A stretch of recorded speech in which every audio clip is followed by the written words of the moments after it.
Hello and welcome to Learn English Elementary Podcast number 2. I'm Tess. And I'm Ravi. We're the presenters and we're here in the studio with our producer, Gordon. Hi, Gordon. Hello! And he'll be back later with another one of his, jokes. Yeah. Now, last week I told you that Tess loved riding her mountain bike, and you've been away riding your bike this week, haven't you? I have, yes. Where did you go? We went to the Lake District in the northwest. Oh, beautiful. For our listeners who don't know, the Lake District is in the northwest of England, and it's a really beautiful part of the country. I went there last year, you know. It's a difficult place to ride a bike, though. Lots of hills. I like riding up hills. I prefer riding down them. Did you stay in hotels? No, we were camping. We took 2 small tents with us, and at the end of every day, we just put the tents up on a campsite. It was great, really relaxing. What was the weather like?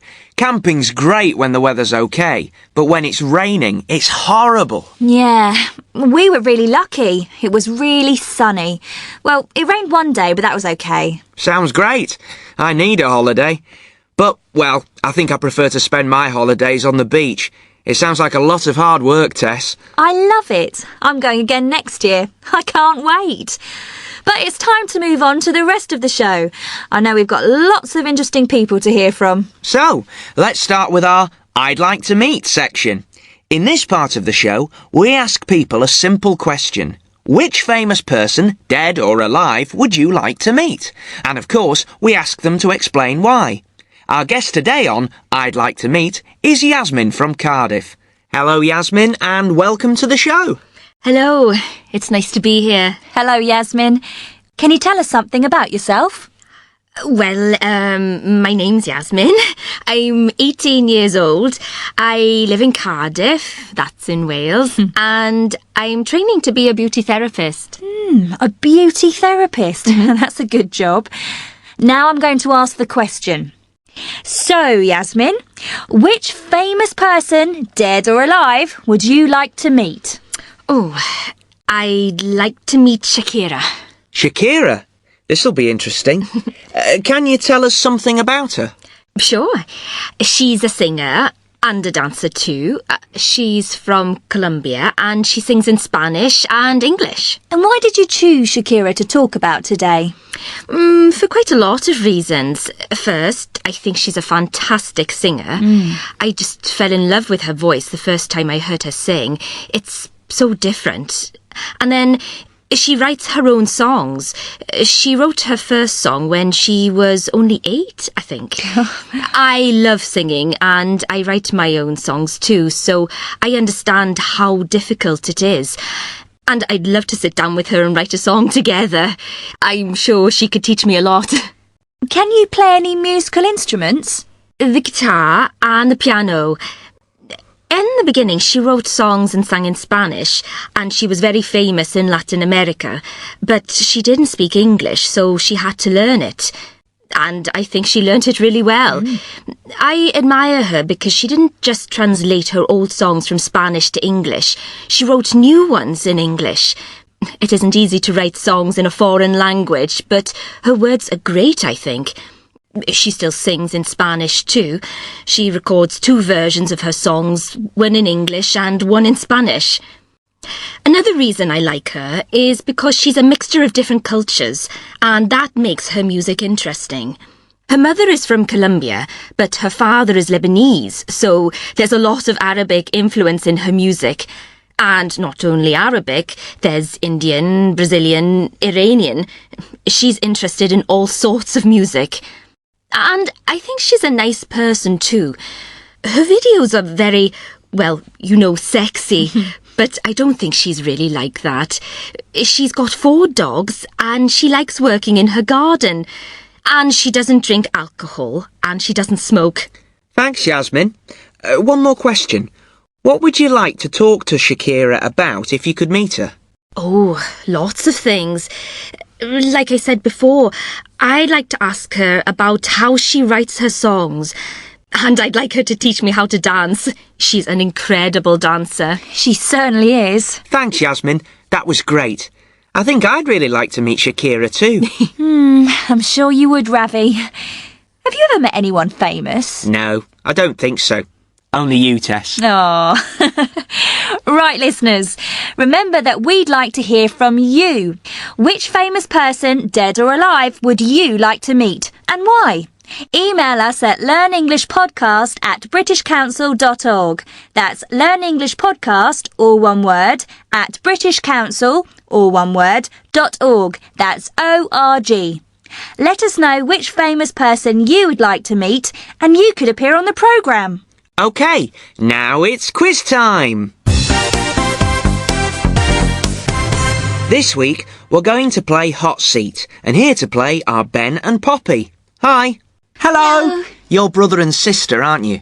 Who's the oldest? I am. I'm 15. And I'm 14. OK, great. Now, I'll explain how to play Hot Seat, and then we can start, OK? These cards have all got words on. One of you has to explain the words, and the other one has to guess them. But remember, you can't use the word on the card. You have to guess as many words as you can in 1 minute, OK? So, who's going to be in the hot seat? I am. I'll guess and Ben will explain the words. OK, you've got 1 minute. Are you ready, Ben? Ready? Ready, Poppy? Ready? Go! It's yellow. It's a fruit. Banana. It's got 4 wheels. You drive it. Car? Yes. You eat it. You make sandwiches with it. Bread. You write in it. Diary. No, you use it in school and you write in it. Is it exercise book? Yes. It's a sport. Football. No. You hit the ball over the net. Wimbledon. Tennis. It tells the time. It's got 2 hands. A watch. No, it's on the wall. A clock. A big shop. You do all the shopping there. You buy food there. Supermarket. Yes. It's an animal. It's a pet. It says woof. Dog. It's green. It... Oh! Stop! Wow, well done. Let's count them. How many was that? I think it was 8. Yes, 8. Well done, you two. Well done. And if any of you listening have a good game we can play in quiz time, write to us and let us know.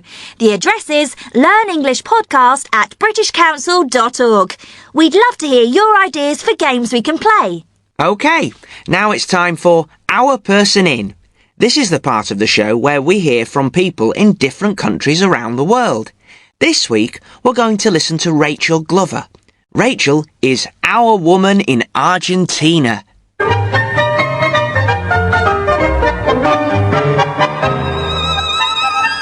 I came to live in Buenos Aires, the capital city of Argentina, in 1998. On my first night in this beautiful city, I went for a walk in the streets near my new flat. In a small square, close to my home, I heard music.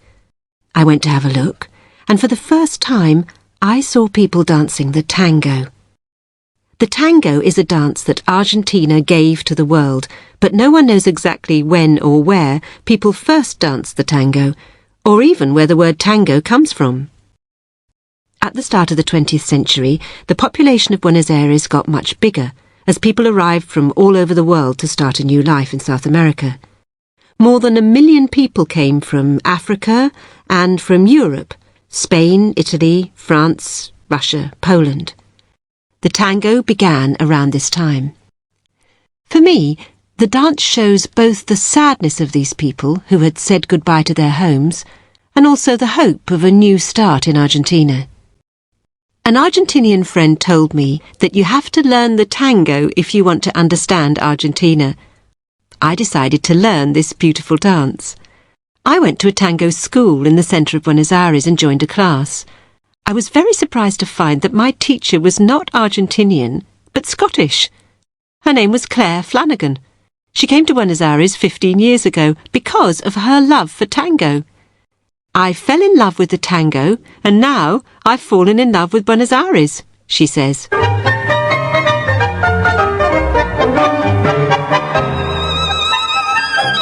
Great. Can you dance the tango, Tess? No, I can't. I'd love to learn. We can learn together. Okay then. And don't forget that you can write in and tell us something interesting about your city or town. You can send it to us at learnenglishpodcast@britishcouncil.org. Right. Earlier we listened to Yasmin talking about Shakira. Remember, Yasmin told us that Shakira records 2 versions of her songs, one in Spanish and one in English. For this week's Your Turn, we asked some students in London this question. What do you prefer, songs in English or songs in your language? Good one. Songs in English or songs in your own language? Let's hear what they said. I prefer songs in English because I watch MTV all the time, and the songs I like are always in English. Russian songs, I come from Russia, are not as good to dance to as songs in English, and it can help me learn English too. I like some songs in English and some songs in Japanese, but I think I like songs in Japanese best because the words are very important to me. In English songs, you can't always hear all the words, or you don't understand some words, but when I listen to Japanese songs, I can really understand the meaning of the song. I really like rap music, so I listen to a lot of music in English, mostly American music. There are some singers in Germany who rap in German, but it doesn't sound very good to me. I don't think German is a good language for rapping. I learn some new English words from rap music, but I think some of them are words I can't say in the classroom. I come from Mexico, and I like songs in Spanish best because I think a lot of the songs I hear in English are a bit stupid. I mean, it's only I love you baby or I wanna dance with you baby. The songs I listen to in Spanish are better because the words are about real things and feelings. Well, I think it's a strange question. It's too difficult to answer. It depends. Sometimes I like to listen to songs in English and I study the words and learn some new things, but sometimes I just listen to songs in Greek where I understand all the words. I like some songs in English and some songs in Greek. If the music's good, I like it. Interesting. What sort of music do you like, Tess? Oh, I listen to all kinds of music, but I love music I can dance to. And always in English? Usually, yeah. How about you, listeners? Do you prefer songs in English or songs in your own language? Why not send us an email and let us know? You can send your emails to us at learnenglishpodcast@britishcouncil.org. We'd love to hear from you. Right, now it's time to meet Karolina again. Remember that Karolina is from Venezuela. She's come to Britain to live, study and, she hopes, have a good time. And we're going with her. She speaks very good English, but this is her first visit to Britain, so some things are very strange for her. Last time we heard Karolina at the immigration desk at the airport where they checked her passport. Next, Karolina went to collect her suitcase, but unfortunately, her suitcase didn't appear. Excuse me, can you tell me where the lost luggage office is, please? It's over there. That desk over there, near the exit. Thank you.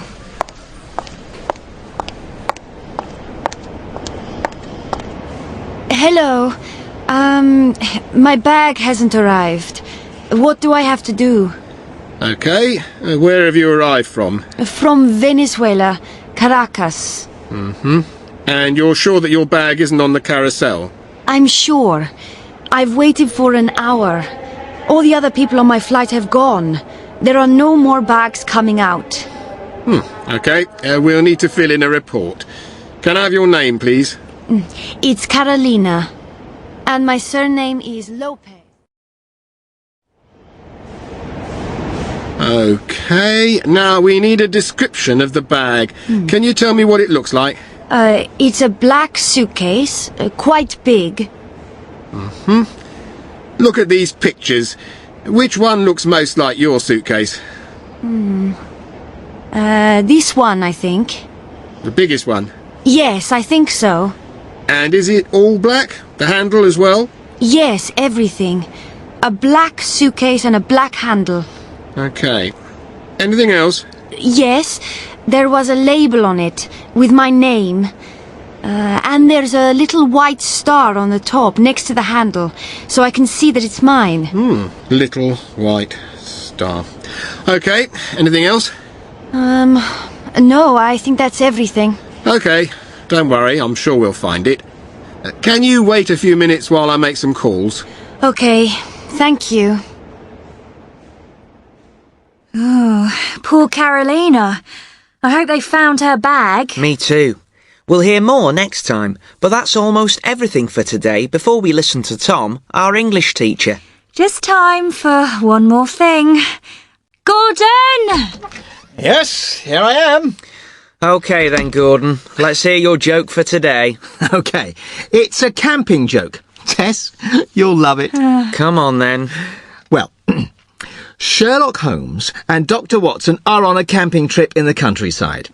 Late at night, Holmes and Watson are lying on their backs, looking up at all the stars in the sky. Sherlock Holmes says, "Dr. Watson, look at all the stars and tell me what important question we have to ask." Dr. Watson says, "Well, OK, there are millions and millions of stars in the sky. No one knows exactly how many. There are planets out there that no one has seen with a telescope. Maybe there is a planet somewhere that is just like Earth.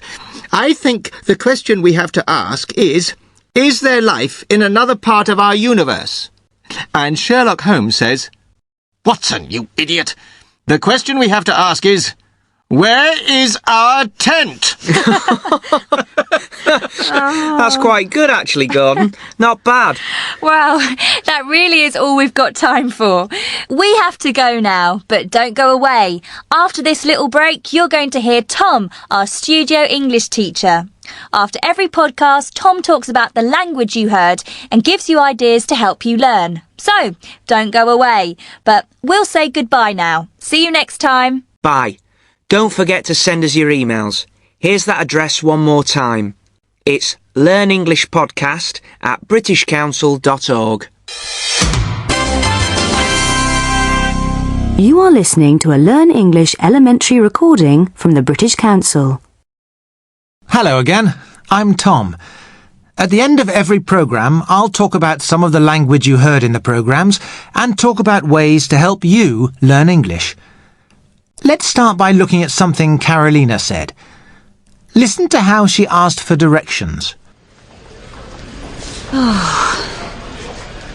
Excuse me, can you tell me where the lost luggage office is, please? It's over there. That desk over there, near the exit. When she asked for directions, Karolina said, "Can you tell me where the lost luggage office is, please?" But that isn't the only way to ask for directions. Can you think of other ways?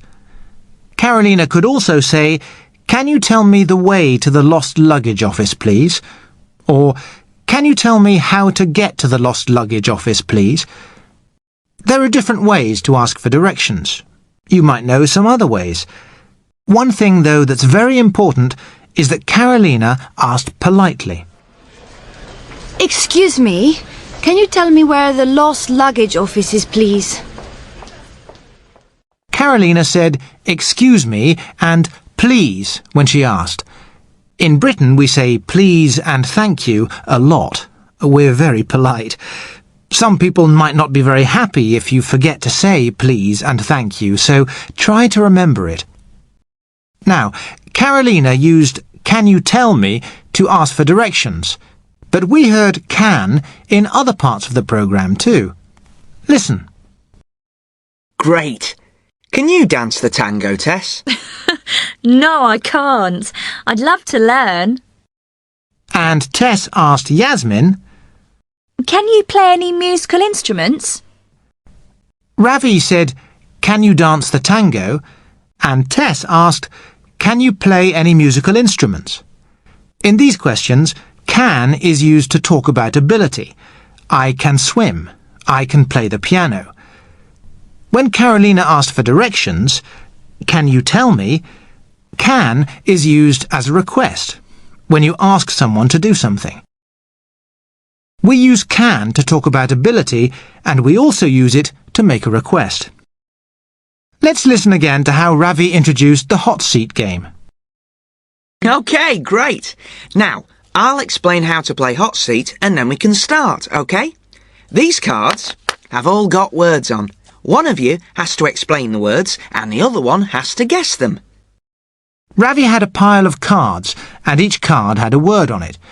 Now, maybe you don't have anyone around to play hot seat with, but writing words on cards can still be useful. When I learnt Russian, I got a pile of cards, and I wrote a Russian word on one side of the card and the English translation on the other side. I put the cards in my coat pocket, and every day on the bus to work, I read the cards to see how many I remembered. Every time I learnt a new word in my Russian class, I made a card for it, so there were always new cards in my pocket. It really helped me remember new words. You should try it. And if you've got a friend to play hot seat with, that's even better. OK, I want to have a quick look at something else. After every podcast, I'll show you something that you can try to use in your own English, an expression or something like that. This week, it was something that Karolina heard in the airport. Listen again to Karolina describing her bag to the man. Listen to the questions that the man asks. Look at these pictures. Which one looks most like your suitcase? This one, I think. The biggest one? Yes, I think so. And is it all black? The handle as well? Yes, everything. A black suitcase and a black handle. OK. Anything else? Yes, there was a label on it with my name. And there's a little white star on the top next to the handle, so I can see that it's mine. Little white star. OK. Anything else? No, I think that's everything. OK. Don't worry, I'm sure we'll find it. When Karolina described her bag, the man said, "Anything else?" Karolina said, "No, that's everything." Anything else is something you hear quite a lot. You hear it in shops and restaurants. When you ask for something, the shop assistant or waiter may say, "Anything else?" to check if your order is finished. You can reply, "That's everything," or, of course, you can ask for something else. Remember that we usually use anything in questions and negative sentences. That's why the question is, anything else? Try to use anything else before the next podcast. OK, I'm going to stop there. I'll talk to you all again next time. Remember, you can send your questions to me at learnenglishpodcast@britishcouncil.org. I'll be happy to answer them. In a moment, you'll hear the address for the website where you can read everything you've heard in this podcast. Right, that's all for this time. Bye for now. See you next time.